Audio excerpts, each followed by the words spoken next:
The Golden Fleece, Part 5, from the Tanglewood Tales. If I were to tell you all the adventures of the Argonauts, it would take me till nightfall and perhaps a great deal longer. There was no lack of wonderful events, as you may judge from what you may have already heard. At a certain island, they were hospitably received by King Cyzicus, its sovereign, who made a feast for them and treated them like brothers. But the Argonauts saw that this good king looked downcast and very much troubled, and they therefore inquired of him what was the matter. King Cyzicus hereupon informed them that he and his subjects were greatly abused and incommoded by the inhabitants of a neighboring mountain, who made war upon them and killed many people and ravaged the country. And while they were talking about it, Cyzicus pointed to the mountain and asked Jason and his companions what they saw there.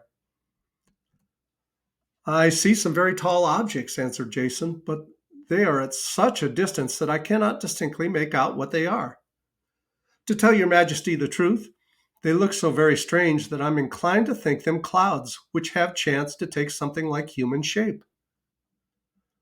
"I see them very plainly," remarked Lynceus, whose eyes, you know, are far-sighted as a telescope. "They are a band of enormous giants, all of whom have 6 arms apiece, and a club, a sword, or some other weapon in each of their hands." "You have excellent eyes," said King Cyzicus. "Yes, they are 6-armed giants, as you say, and these are the enemies whom I and my subjects have to contend with."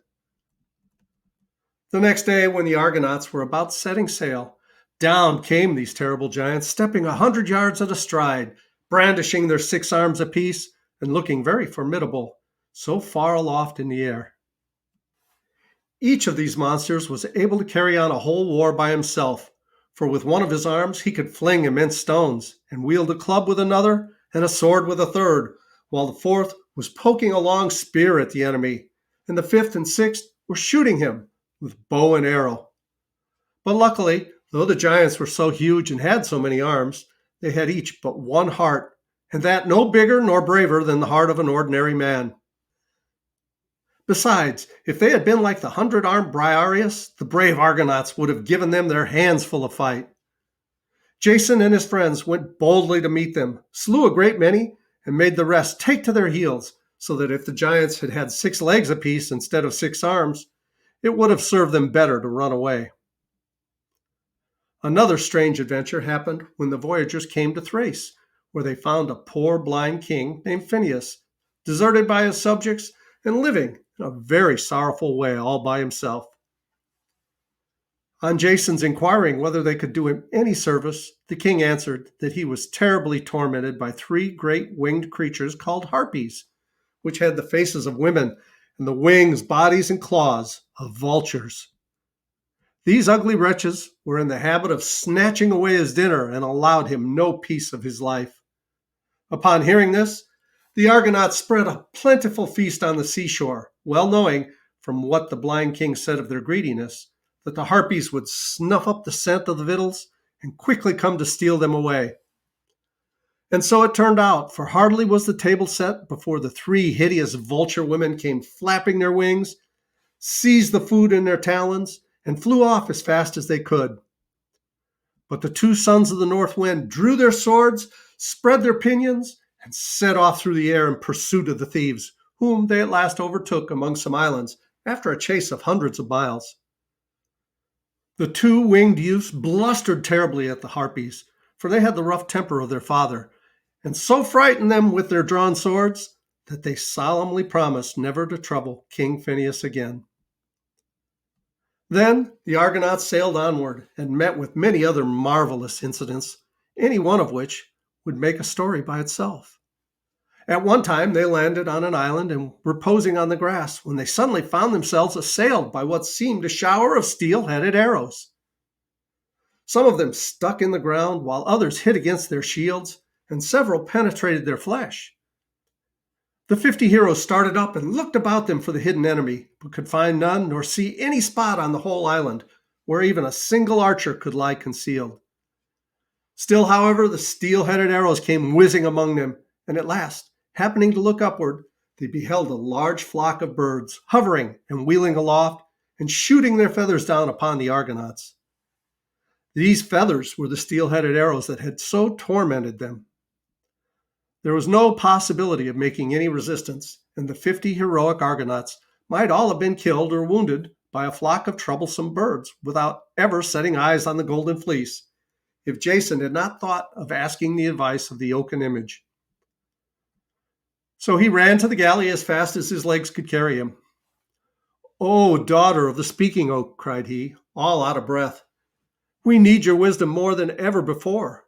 We are in great peril from a flock of birds who are shooting us with their steel-pointed feathers. What can we do to drive them away?"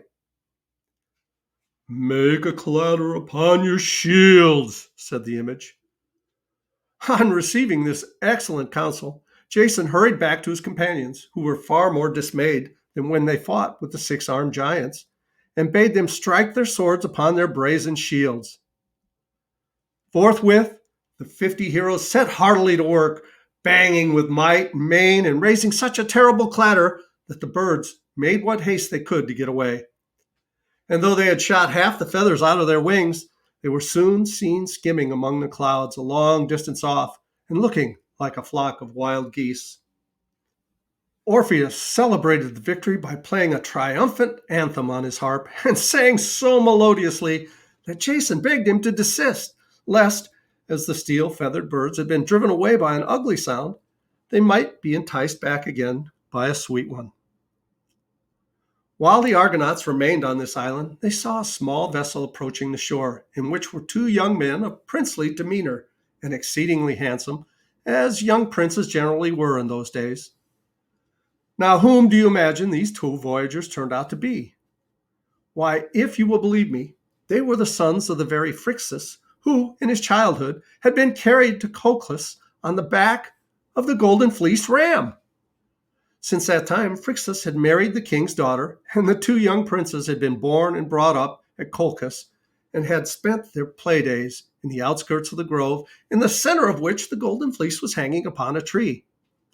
They were now on their way to Greece in hopes of getting back a kingdom that had been wrongfully taken from their father.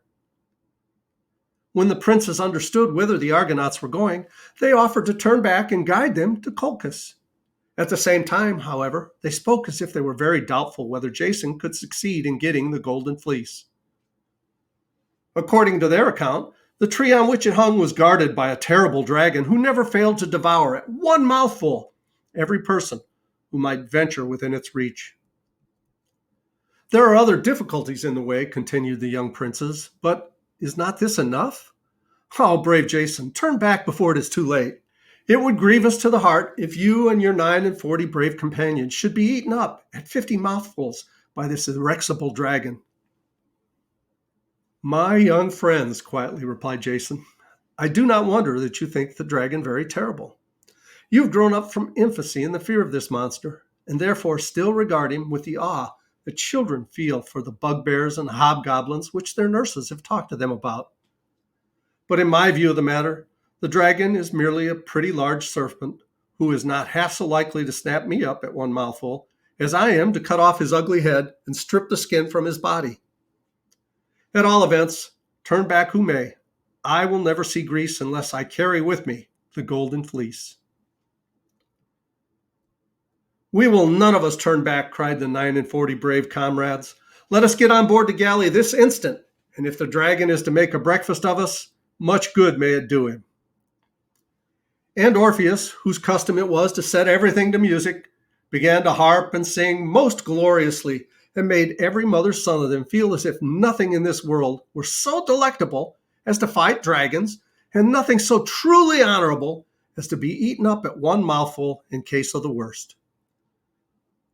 And at this point, we're going to pause and we'll continue with this story in the next video. Thanks so much for listening. Please reach down, click like, subscribe to our channel if you haven't, and leave a comment down below. We really want to hear from you. I love you guys. As Tigger says, ta-ta for now.